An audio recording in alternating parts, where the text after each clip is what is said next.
Na amekamatwa mheshimiwa mwenyekiti wa Chadema, Mheshimiwa Tundu Antipas Mugwai Lissu, amekamatwa Ruvuma. Tungependa serikali, kwa kuwa yule ni kiongozi mkuu wa chama kikuu cha upinzani, taarifa za kukamatwa kwake na sababu ziwekwe hadharani, wa Tanzania wazijue, na taarifa itendeke kama Mtanzania mwingine. Taarifa mheshimiwa. Taarifa. Asante sana mheshimiwa mwenyekiti. Naomba nimpe taarifa mheshimiwa mdogo wangu Kenan, mbunge wa Nkasi. Kwa kweli ningekuwa mimi nafasi yako, nisingesimama kumsemea kiongozi asiye na heshima kama yule. Nisingethubutu. Kiongozi huyo nawe muita wewe ni kiongozi, mimi nimemshangaa. Yaani badala ya kuongea na wananchi mambo ya msingi, ameenda kupeleka matusi na kuwadharau wananchi wa Nyasa kwa kuwasemea matusi ya viongozi wao. Akome kabisa. Taarifa. Mheshimiwa Aida Kenan, taarifa kutoka kwa Mheshimiwa Esther Manyanya. Mheshimiwa mwenyekiti, nimuombe tu mama yangu. Nimelelewa, nimefundishwa. Yule ni mama yangu na amekuwa mkuu wangu wa mkoa wa Rukwa.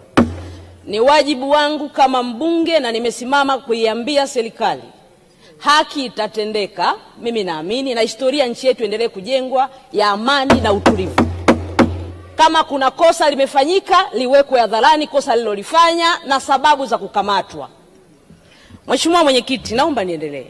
Mheshimiwa mwenyekiti, anaibuka mtu mmoja tu leo. Mheshimiwa mwenyekiti, unajua, naomba niwakumbushe waheshimiwa wabunge wenzangu, hii nchi tumeanza uchaguzi wa vyama vingi mwaka 1995.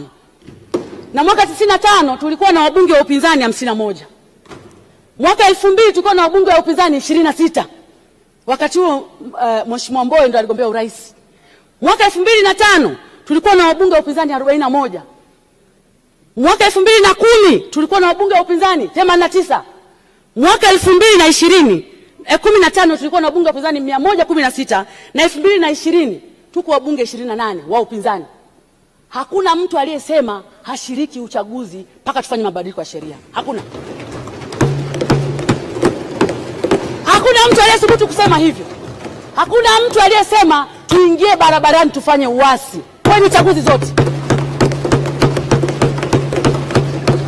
Leo Mheshimiwa mwenyekiti, kuna mtu mmoja aliyekuwa na tamaa ya uraisi ameukosa kwa sababu anajua Samia amefanya kazi, anataka kumwaga mboga, anataka kumwaga ugali na maji ya kunawa. Hatuwezi kukubali. Hatuwezi kukubali. Ukweli ni kwamba kwa namna ambavyo mazingira ya uchaguzi yamewekwa, kwa namna ambavyo wameruhusiwa kufanya mikutano ya hadhara, kwa namna ambavyo wametumia vibaya nafasi yao ya kufanya haki ya demokrasia, wamegundua kwamba wakishiriki uchaguzi huu hawapenyi, ndio bana wameweka mpira kwa pani.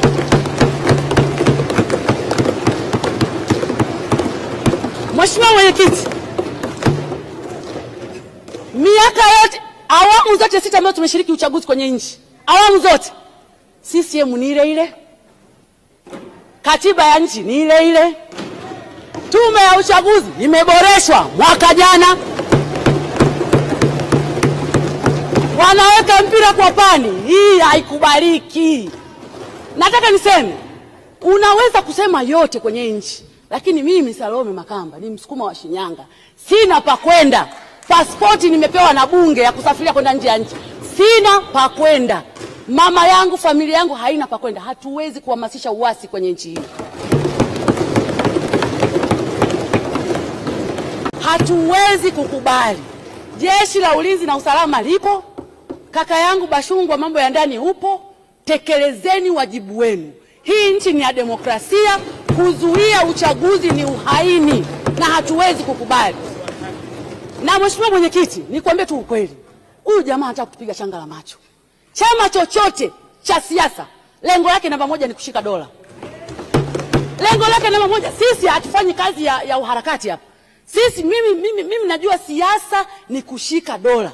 Haiwezekani hata siku moja wamekaa nje huko Leo watu waendelee kukaa nje huko. Hatuna kambi rasmi ya upinzani. Hatuwezi kurudi bungeni kama wabunge. Alafu unasema sisi ni wanasiasa. Hapana. Ni lazima tushike dola. Wabunge wenzangu walioko nje naungana nao. Lazima turudi humu ndani kama tulivyokuwa zamani. Lazima tukae humu ndani kama tulivyokuwa zamani. Serikali ishauriwe, ipokee ushauri. Na sisi tushauriwe, tupokee ushauri. Tulijenge taifa moja kwa umoja. Hiyo ndio kazi ya chama cha siasa. Na wawakilishi wa wananchi, huwezi kuwakilisha huko kwenye majukwaa, na maana unaona huko wanakofanya haina tija. Ni lazima tukae kwenye mabaraza ya vijiji, ni lazima tukae kwenye baraza la madiwani, ni lazima tukae bungeni ili tuweze kushauri serikali kwa mfumo unaoeleweka. Huwezi kuishauri serikali nje ya serikali, Mheshimiwa Mwenyekiti. Kwa hiyo mimi rai yangu, tunataka uchaguzi na tuko tayari kushiriki uchaguzi, na hatuko tayari kuungana na mtu ambaye anataka kupindua nchi hii. Taarifa Mheshimiwa Mwenyekiti. Taarifa wapi? Mheshimiwa Ole Sendeka. Mheshimiwa Mwenyekiti, pamoja na mchango mzuri sana wa Mheshimiwa mbunge, baba wa taifa Mwalimu Julius Kambarage Nyerere aliwahi kusema uhuru bila demokrasia ni udikteta, lakini demokrasia bila ya nidhamu ni fujo. Kinachoendelea hivi sasa ni sheria inazingatiwa kwa kuweka mipango kwa wapa wa Tanzania fursa ya kutumia haki yao ya kuchagua. Ni dhahiri kabisa kwamba mbunge alichokizungumza hapa ameonyesha kabisa kwamba Yesu Kristo alisema atakayenionea haya mbele za watu nami nitamuonea haya mbele za Baba yangu. Hakujali itikadi, hakujali jambo lolote. Amemsifia Dr. Samia Suluhu Hassan kwa kazi nzuri na rekodi iliyotukuka aliyoionyesha. Dunia inajua, Tanzania inajua, wapinzani wanajua. Asante. Mheshimiwa Salome Makamba, unapokea taarifa. Mheshimiwa Mwenyekiti, mimi hiyo taarifa naipokea. Kazi namba moja ya chama cha siasa ni kushika dola. Huwezi kushika dola kwa kwenda kwenye vyombo vya habari. Huwezi kushika dola kwa kwenda kwenye mikutano, kwenda kuwaambia watu wafanye uasi na uhaini. Unashika dola kwa kushiriki chaguzi huru na za haki. Unashika dola kwa kuhamasisha watu waende kupiga kura. Unashika dola kwa kuwa na ushawishi kwa vyombo vinavyotoa maamuzi ndani ya nchi hii. Na kwa kufanya hivyo ndiyo njia sahihi ya kueleza yale ambayo unatamani yafanyike ndani ya nchi yako. Na tofauti na hapo, Mheshimiwa Mwenyekiti, ni kinyume na katiba na ni uasi na ni uhaini kwenye nchi yetu. Nakushukuru sana Mheshimiwa. Wamesema kitu kimoja, kitu sahihi hapa. Wamesema kitu kimoja sahihi hapa. Wanasema hivi, msimamo huu unaashiria uasi. Ni kweli. Ni kweli. Kwa sababu tunasema tutazuia uchaguzi, tutahamasisha uasi. Hiyo ndio namna ya kupata mabadiliko. Ndio namna ya kupata. Mandela had to go through 27 years but treason ili kupata mabadiliko Afrika Kusini. Kwa hiyo tunaenda kukinukisha. Walio tayari tutakwenda nao. Tutaenda na walio tayari. Hakuna mtu atawekewa bunduki hapa. Walio tayari tutaenda nao. Wanaofikiria kwamba CCM watakuwa walokole, wamebadilika na nini, tutawatakia kila laheri. Sisi sio watu wenye roho mbaya. Lakini kama unataka kuwa mbunge seriously, twende tukapigania mabadiliko. Tukipigania mabadiliko, ndugu zangu, kitu gani kitakachoharibika? Kitu gani ambacho nchi itapotea?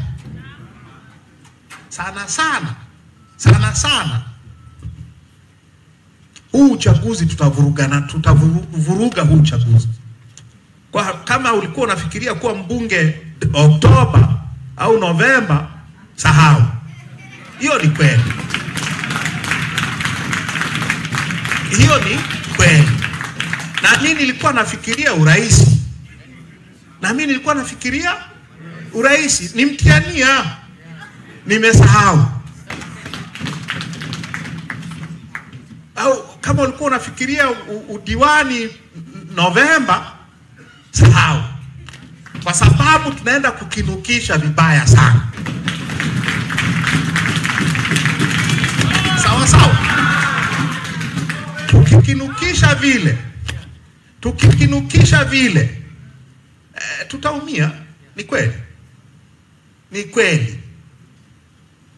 Lakini mimi na imani tutashinda. Unajua kwa nini? Unajua kwa nini? Tukikinukisha seriously watafanya nini? Watatuua. Wanaweza? Watatuua. Kwa hiyo mimi nimekinukisha na kamatwa. Na kamatwa napelekwa wapi? Naenda kushtakiwa kwa uhaini, kwa kuamsha maasi. Actually hakuna katika siasa za ukombozi. Sizungumzi siasa za udalali. Kwenye siasa za ukombozi. Siasa za udalali sio za ukombozi.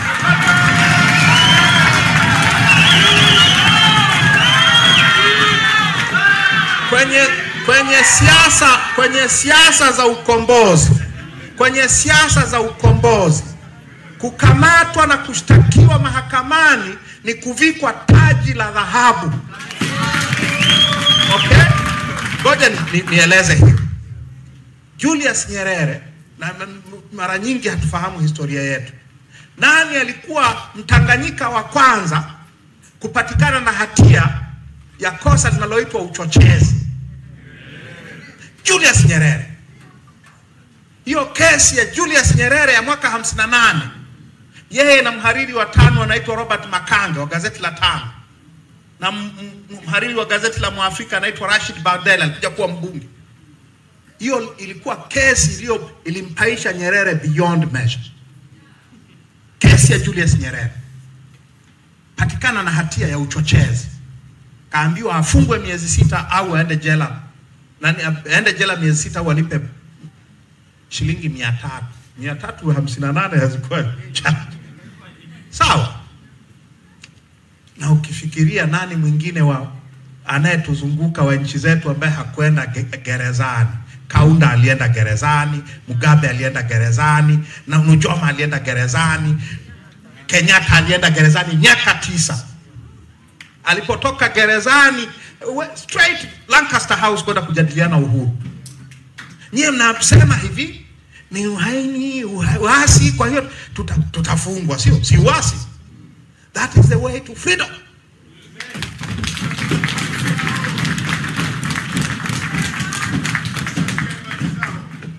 Tutachelewa kidogo.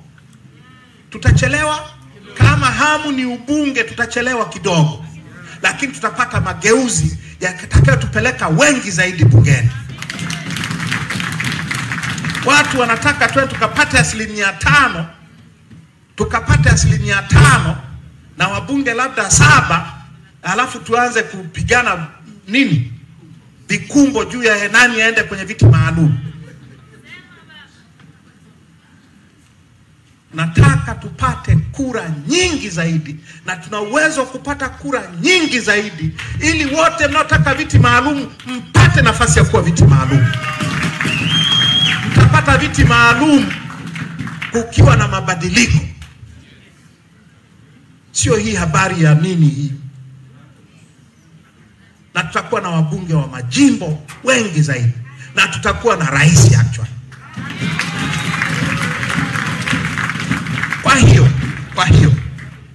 Kwa hiyo ni njia ngumu, ni kweli. Hakuna chama kimewahi kuzungumza lugha hii ever katika nchi hii. Ni sisi tunaizungumza. Kwa hiyo